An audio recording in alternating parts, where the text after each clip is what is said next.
नमस्ते बच्चों।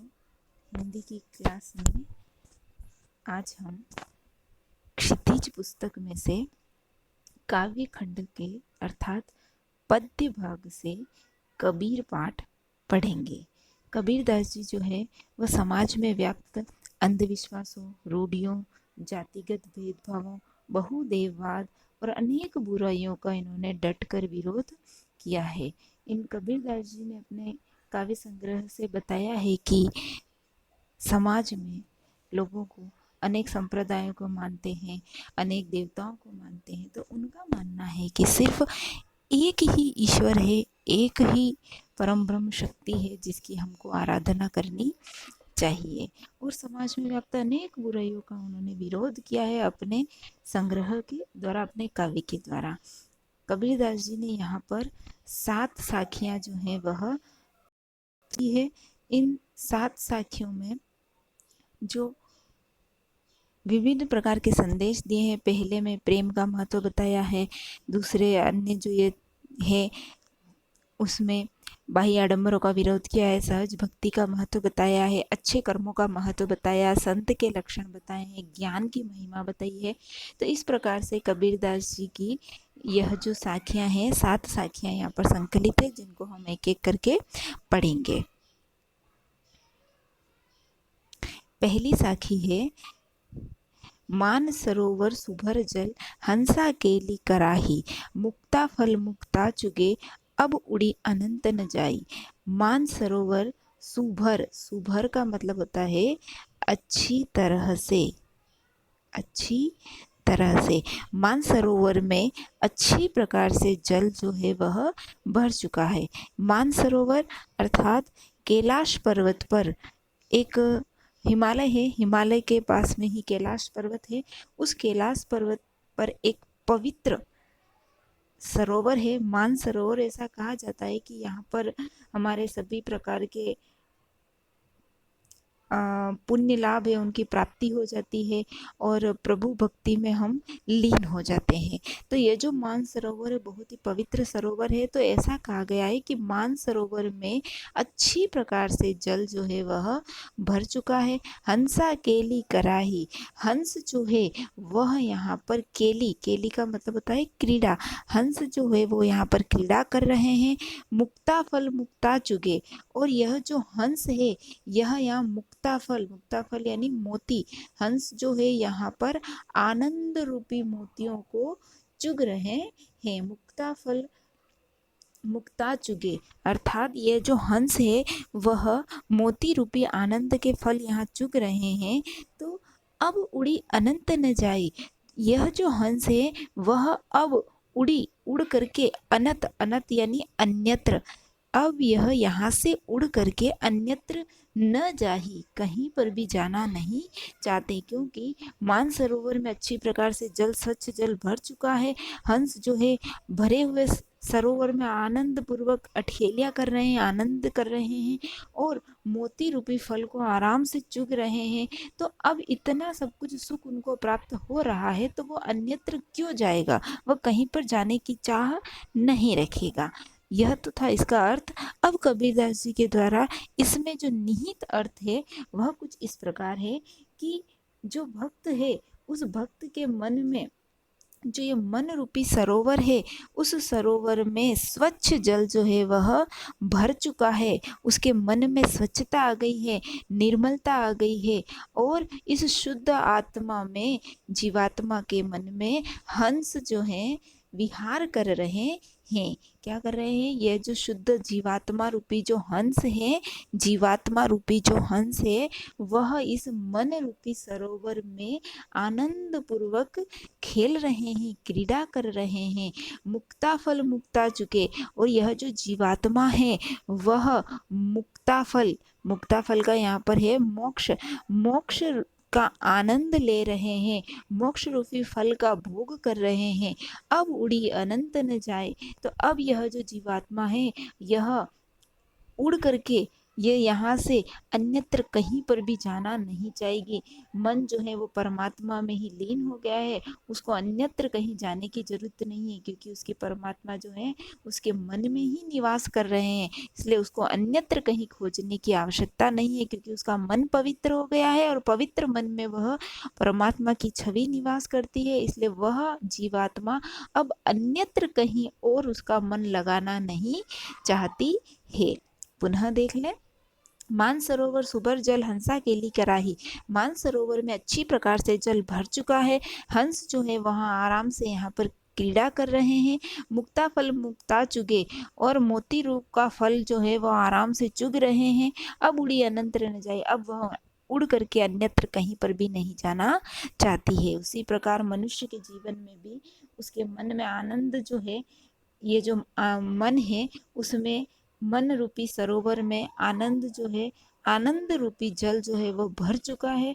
और यह हंस रूपी जो जीवात्मा है वो कहीं पर भी जाना नहीं चाहती है, क्योंकि उसको मोक्ष रूपी फल की प्राप्ति हो चुकी है। अब यह जीवात्मा अन्यत्र कहीं जाना नहीं चाहती, क्योंकि उसको परमात्मा का साक्षात्कार हो गया है। अगला देखें, प्रेमी ढूंढत में फिरो प्रेमी मिले न कोई, प्रेमी को प्रेमी मिले सब विष अमृत होए। कबीर दास जी कहते हैं कि प्रेमी ढूंढत में फिरो, मैं यहाँ पर कहा है कबीर दास जी के लिए, कबीर दास जी स्वयं कह रहे हैं, और स्वयं यानी कबीर दास जी ने यहाँ पर मैं के लिए एक और कहा है कि मैं यानी एक सच्चा ईश्वर भक्त। कबीर दास जी भी एक सच्चे ईश्वर भक्त है। तो कबीर दास जी स्वयं सच्चे ईश्वर भक्त हैं, तो मैं यानी मैं एक सच्चा ईश्वर भक्त कबीर प्रेमी ढूंढत में फिरो, मैं एक सच्चे प्रेमी ईश्वर प्रेमी के लिए मैं ढूंढता फिर रहा हूँ। प्रेमी मिले न कोई, तो मुझे एक सच्चा ईश्वर प्रेमी नहीं मिला है। कबीर दास जी कहते हैं कि मैं एक सच्चा ईश्वर भक्त हूँ और मैं सच्चे ईश्वर प्रेमी को ढूंढने की कोशिश कर रहा हूँ, किंतु मुझे सच्चा ईश्वर प्रेमी नहीं मिल रहा है। प्रेमी को प्रेमी मिले, अगर एक सच्चे ईश्वर भक्त को सच्चा ईश्वर प्रेमी मिल जाता है तो सब विष अमृत होए। तो सब विष, विष यानी जितने भी दुर्गुण हैं, जितनी भी बुराइयां हैं, जितनी भी विषय वासना है, वह सभी बुराई रूपी विष जो है वह अमृत होए, वह सब अमृत में परिवर्तित हो जाएगी। कब? जब एक सच्चा ईश्वर भक्त जो है वो सच्चे ईश्वर प्रेमी से मिल जाएगा, तब उसका सारा विष जो है वह अमृत में परिवर्तित हो जाएगा। पुनः देखें, कबीरदास जी कहते हैं कि प्रेमी ढूंढत में फिरो प्रेमी मिले न कोई।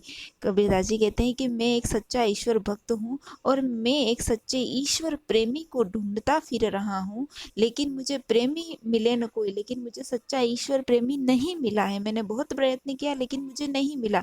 अगर वह मिल जाता, प्रेमी को प्रेमी मिले, सच्चे ईश्वर भक्त को सच्चा ईश्वर प्रेमी मिल जाता है, तब क्या होता है कि सब विष अमृत होए। तो जितना भी विष है, अर्थात जितनी भी हमारे अंदर बुराइयां हैं, दुर्गुण है, विषय वासना है, वह सभी अमृत हो जाएगी। अगला देखें, हस्ती चढ़ी ज्ञान को सहज दुलिचा डारी, स्वान रूप संसार है भुखम दे जखमारी। हस्ती, हस्ती का मतलब है हाथी। चढ़िए यानी चढ़ना, ज्ञान यानी ज्ञान। ज्ञान कैसा है? हाथी के समान, महान विशाल हाथी के समान जो है ज्ञान रूपी हाथी, हाथी भी है वो कैसा है? ज्ञान रूपी हाथी के ऊपर मनुष्य को चढ़ जाना। क्योंकि हाथी कैसा होता है? मदमस्त होता है, उसके पीछे कितनी भी कुछ भी करो उसको कोई फर्क नहीं पड़ता, वो अपने ही हाल में मस्त रहता है, मस्त मौला होता है। तो कहा गया है कि जो हाथी है वह मदमस्त है, उसी प्रकार मनुष्य को ज्ञान रूपी हाथी के ऊपर चढ़िए, चढ़िए यानी चढ़ जाना चाहिए। मनुष्य को ज्ञान रूपी हाथी के ऊपर चढ़ जाना है। और कैसे चढ़ना है? सहज दुलीचा डारी, सहज यानी सरलता का, सरलता, स्वाभाविकता। दलीचा, दलीचा का मतलब होता है छोटा आसन, कालीन। जैसे अपन पूजा वगैरह करते हैं तो छोटा आसन लगाकर पूजा करते हैं, तो कहा गया है कि उस ज्ञान रूपी हाथी पर चढ़ जाइए। कैसे? सहज दलीचा डारी, अर्थात सहजता का कालीन लगा करके, सहजता का एक छोटा आसन लगा करके बैठ जाइए और अपने जीवन को आगे बढ़ाइए। क्यों? क्योंकि स्वान रूप संसार है। स्वान, स्वान का मतलब होता है कुत्ता।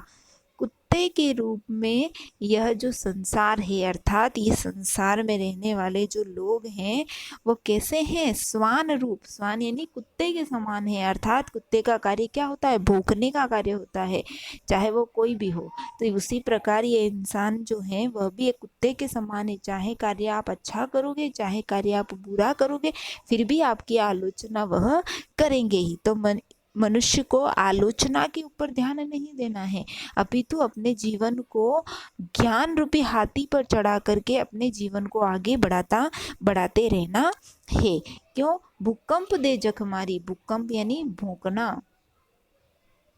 कुत्ते का कार्य क्या है? भौंकना। दे जख मारी, मजबूर होकर कुत्ते का कार्य क्या होता है? भौंकना। तो वो भौंकेंगे ही भौंकेंगे। उसी प्रकार इस संसार में लोगों का कार्य भी है वह आलोचना करना, तो वो करेंगे ही मजबूर होकर, क्योंकि उनकी आदत है, वो नहीं परिवर्तित हो सकती है। तो मनुष्य को उनके ऊपर ध्यान नहीं दे करके अपने जीवन को ज्ञान का सहायता लेकर के अपने जीवन को आगे बढ़ाना है। दे जख मारी। दे जख मारी का मतलब होता है मजबूर होकर के, समय बर्बाद कर करके वह मनुष्य क्या करेगा? आलोचना करेगा। तो इसलिए आलोचना के ऊपर ध्यान नहीं देना है। पुनः देख लें, हस्ती चढ़ी ज्ञान के, अर्थात हाथ ज्ञान रूपी हाथी के ऊपर मनुष्य को चढ़ जाना चाहिए। सहज दुलीचा डारी, सरलता रूप का आसन लगा करके ज्ञान रूपी हाथी के ऊपर चढ़ जाना चाहिए। स्वान रूप संसार है, यह जो संसार है वह कुत्ते के समान है। भूकन दे जख मारी, और भूखने का कार्य है, वह मजबूर होकर के, समय बर्बाद कर करके वह भूखने का कार्य करेगा ही करेगा। इसलिए मनुष्य को उस आलोचना के ऊपर, भूखने के ऊपर ध्यान नहीं दे करके हमारे जीवन को आगे ज्ञान की सहायता से आगे बढ़ाते रहना है। आगे देखिए, पखा पखी के कारणे सब जग रहा भुलान, निरपक हो के हरि बजे सोई संत सुजान। कबीरदास जी कहते हैं पखा पखी। पखा पखी का मतलब होता है पक्ष और विपक्ष। पक्ष विपक्ष का मतलब यानी किसी समाज है, किसी धर्म है, किसी संप्रदाय है, उसके बारे में सही गलत कहना, पक्ष में कहना, विपक्ष में कहना, अच्छा कहना, बुरा कहना। तो इस प्रकार से पखापखी, पक्ष विपक्ष के कारणे सब जग रहा बुलाए। लोग जो हैं धर्म के बारे में ही बोलते रहे, संप्रदाय के बारे में ही बोलते रहे, ये ऐसा वो वैसा, इस पक्ष में विपक्ष में, इस प्रकार से बातें करते रहे, सब जग रहा बुलान। और इस चक्कर में उसने क्या कर दिया? जग, जग यानी संसार, इस संसार ने किसको बुला दिया? ईश्वर को ही बुला दिया। एक सच्चे जो ईश्वर था, उस ईश्वर को ही उन्होंने बुला दिया और सभी धर्म में ही, पक्ष विपक्ष में ही लगे रहे। निरपक होई के हरि भजे। निरपक, निरपक्ष यानी निष्पक्ष, यानी जो न पक्ष में है न विपक्ष में है, सिर्फ एक ईश्वर की आराधना करने वाला है, एक पर ब्रह्म को मानने वाला है। तो निष्पक्ष होके हरि भजे। जो निष्पक्ष होके हरि, हरि यानी ईश्वर, जो ईश्वर की भजे, भजे यानी आराधना करे, जो ईश्वर की आराधना करे। कैसे करें आराधना? निष्पक्ष होकर के ईश्वर की आराधना करे। सोई संत सुजान है। सोई, सोई का मतलब होता है वही, वही सुजान, सुजान यानी ज्ञानी। सोई वही सुजान ज्ञानी, वही ज्ञानी संत है जो निष्पक्ष होकर के हरि का भजन करता है। एक सच्चा संत ज्ञानी कौन है? वही है जो निष्पक्ष होकर के हरि का भजन करता है। वही ईश्वर प्रेमी है, वही ईश्वर की आराधना करने वाला है। कौन है? जो पक्ष विपक्ष में नहीं रहता है और निष्पक्ष होकर के हरि का भजन करता है। पुनः देखें, पखापखी के कारण है, यानी पक्ष विपक्ष के कारण से यह जो मनुष्य है उसने इस संसार में ईश्वर को ही बुला दिया है। निरपक्ष होके हरि भजे, जो निष्पक्ष होकर के हरि का भजन करता है, सोई संत सुजान, वही एक ज्ञानी संत है। ज्ञानी संत वही है जो निष्पक्ष होकर के हरि का भजन करे। अगला देखिए, हिंदू मुआ राम कही, मुसलमान खुदाई, कहे कबीर सो जीवता, जो दोहू के निकट न जाए। हिंदू मुआ, मुआ का मतलब होता है मर गया, यानी जो हिंदू व्यक्ति है वह क्या करता है, राम कही, पूरे जीवन भर राम राम कहता कहता ही मुआ, मर गया। और मुसलमान खुदाई, और मुसलमान जो है वह पूरे जीवन भर खुदा खुदा कहते ही मर गया।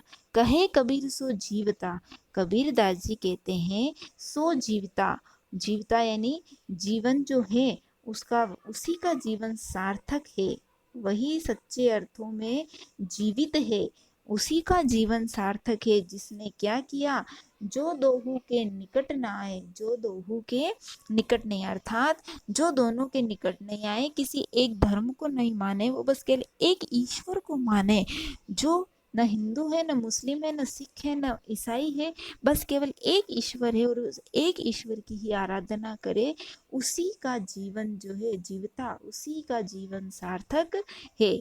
वापस देखें, हिंदू मुआ राम कहे, हिंदू मनुष्य जो है वह जीवन भर राम राम कहता कहता ही मर जाता है, और मुसलमान मनुष्य खुदा खुदा कहते ही अपना जीवन यापन कर देता है। कहे कबीर सो जीवता, कबीर दास जी कहते हैं कि उसी मनुष्य का जीवन जो है वह सार्थक है, जिसने वही मनुष्य सच्चे अर्थों में अपना जीवन यापन करता है, जो दोनों के निकट न आए, जो इन दोनों ही संप्रदायों के, अर्थात किसी भी संप्रदाय के, किसी भी धर्म के निकट नहीं जाता है और केवल एक ईश्वर, एक परब्रह्म की ही आराधना करता है, उसी का जीवन जो है वह सार्थक है। उसका ज्ञान जो है, सच्चा ज्ञान प्राप्त करके वह अमर हो जाता है, वो समझ जाता है कि ईश्वर एक है, एक भगवान की ही आराधना करनी है, वो यह जान करके अमर हो जाता है।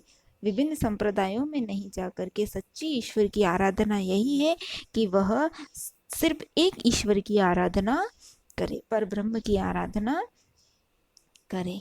अगला देखें, काबा फिरी काशी भया, राम ही भया रहीम, मोट चुन मेदा भया, बैठी कबीरा जीम। कबीरदास जी कहते हैं काबा फिरी काशी भया, अर्थात काबा काशी, काबा मुसलमानों का जो पवित्र तीर्थ स्थल है वह, काशी जो हिंदुओं का पवित्र तीर्थ स्थल है। राम रहीम भया, राम और रहीम यह, इनमें कोई भेद नहीं है। काबा काशी, राम रहीम भया, इनमें कोई भेद नहीं हुआ है, अर्थात मक्का मदीना जो है मुसलमानों का पवित्र तीर्थ स्थल है काबा, और काशी जो है हिंदुओं की पवित्र तीर्थ स्थली है। तो कहा गया है कि काबा और काशी, राम और रहीम, सभी कुछ में कोई भेद नहीं है, सभी एक ही है, क्योंकि सबका मार्ग क्या है, एक ईश्वर है, सभी एक ईश्वर की ही आराधना का मार्ग प्रशस्त करते हैं। तो काबा और काशी है इसमें, और राम और रहीम इनमें कोई भेद नहीं है। मोट चुन मेदा बया, बैठी कबीरा जी, कबीरदास जी कहते हैं कि जो मोटा चुन था, चुन यानी मोटा आटा, चुन, चुन यानी आटा, मोट यानी मोटा, मोटा जो आटा होता है वह अब क्या हो गया है, मैदा भया, मैदा हो गया है, बारीक हो गया है, कि जो पहले ज्ञान अधूरा था वह ज्ञान अब क्या हो गया है, बहुत ही शुद्ध हो गया है, उसको पूर्ण ज्ञान की प्राप्ति हो गई है। तो कहते हैं कि बैठी कबीरा जिम, तो अब उसे खाते हुए, कबीरदास जी कहते हैं कि अब उसको खाते हुए मुझे बड़ी आनंद की अनुभूति हो रही है। क्यों हो रही है, क्योंकि पहले जो मोटा आटा था वह अब क्या हो गया, मैदा। मैदा कैसा होता है, बहुत बारीक होता है, महीन होता है। तो पहले आटा कैसा था, मोटा था, क्योंकि पहले ज्ञान की प्राप्ति नहीं हुई थी। अब वह के ज्ञान की प्राप्ति हो गई तो वही जो ज्ञान था वह मैदे के रूप में परिवर्तित हो गया है। तो बैठी कबीरदास जी कहते हैं कि अब उसको खाते हुए मुझे बड़ी ही आनंद की अनुभूति हो रही है, क्योंकि मुझे ईश्वर की ज्ञान की प्राप्ति हो गई है। पुनः देखें, काबा फिरी काशी भया रहीम भया राम ही भया रहीम, कि काबा जो मुसलमानों की तीर्थ स्थली है, पवित्र तीर्थ स्थली है, काशी जो हिंदुओं की पवित्र तीर्थ स्थली है, राम और रहीम, तो इन सब में कोई भेद नहीं है। यह मैंने अब मुझे ज्ञान की प्राप्ति हो गई है कि काबा, काशी, राम, रहीम सब कुछ एक ही है, सभी एक ईश्वर के बारे में ही बताते हैं। अर्थात सबका मार्ग पहुंचने के रास्ते बहुत अलग है, लेकिन मंजिल सबकी एक ही है कि एक ईश्वर, एक उस परम शक्ति की आराधना करना। रूप अनेक हैं, उनकी परिभाषाएं अनेक हैं, लेकिन लक्ष्य एक ही है कि ईश्वर की आराधना करना है। तो काबा और काशी, राम और रहीम, ये सब में कोई भेद नहीं है। मोट चुन मैदा भया, मोटा आटा जो था वह अब मैदा हो गया, अर्थात जो ज्ञान अधूरा था वो ज्ञान अब बहुत ही शुद्ध हो गया है, बहुत ही मैदे की तरह महीन हो गया है। तो कबीरदास जी कहते हैं कि अब मुझे इस ज्ञान की प्राप्ति करते हुए बड़ी ही आनंद की अनुभूति हो रही है। बेटी कबीरा जी, मैं उसे खाते हुए, उस बारीक मैदे को खाते हुए मुझे किसी बहुत ही आनंद की अनुभूति हो रही है। अगला देखें, ऊंचे कुल जन्मिया जे करनी ऊंच न होए, सुबरन कलश सुरा भया साधु निंदा होए। कबीरदास जी कहते हैं कि ऊंचे कुल में, यानी कि जो ऊंचा कुल होता है, कहते हैं कि हम तो खानदानी हैं, खानदानी परिवार में या श्रेष्ठ परिवार में जन्मिया, जन्म लेना, जन्मिया यानी जन्म लेकर, श्रेष्ठ कुल में खानदानी परिवार में जन्म लेकर के जे करनी ऊंच न हो, करनी यानी कार्य, कर्म, कर्म या कार्य, कि अगर ऊंचे कुल में आप जन्म लिया है लेकिन आपकी करनी अच्छी नहीं है, कर्म अच्छा नहीं है, तो फिर सुवर्ण कलश सुरा भई, सुवर्ण यानी सोना, कलश यानी कलश मटका, सुरा, सुरा यानी शराब भरा। जैसे सोने का कलश है और उसके अंदर यदि शराब भर दी जाए तो साधु निंदा सोई, जो साधु यानी सज्जन पुरुष जो है वह क्या करेगा, साधु, साधु यानी सज्जन, सज्जन पुरुष जो है वह उसकी निंदा करेगा ही करेगा। क्यों? क्योंकि शराब जो है निंदित वस्तु है, तो उसकी निंदा होगी, चाहे उसको साधारण से पात्र में भरो, चाहे उसको सोने के कलश में भरो, कहीं पर भी भरो, लेकिन उसका जो गुण है वह अच्छा नहीं है। तो इसलिए कहा गया है कि गुणों की अच्छा होना चाहिए, अपना कर्म अच्छा होना चाहिए। कर्म अच्छा होगा तो वह इंसान कहीं पर भी रहे अपने कर्मों से ही पहचाना जाएगा। मनुष्य ऊंचे कुल में जन्म लेने से पहचाना नहीं जाता है, पहचाना जाता है जे करनी, जो उसकी करनी कर्म अच्छा है तभी वह पहचाना जाएगा। सुवर्ण कलश सुरा भई, सोने के कलश में यदि शराब भर दी जाए तब भी वह पवित्र नहीं हो सकती, वह अमृत का स्थान कभी भी नहीं ले सकती। सज्जन पुरुष जो है वह उसकी निंदा करेंगे ही करेंगे।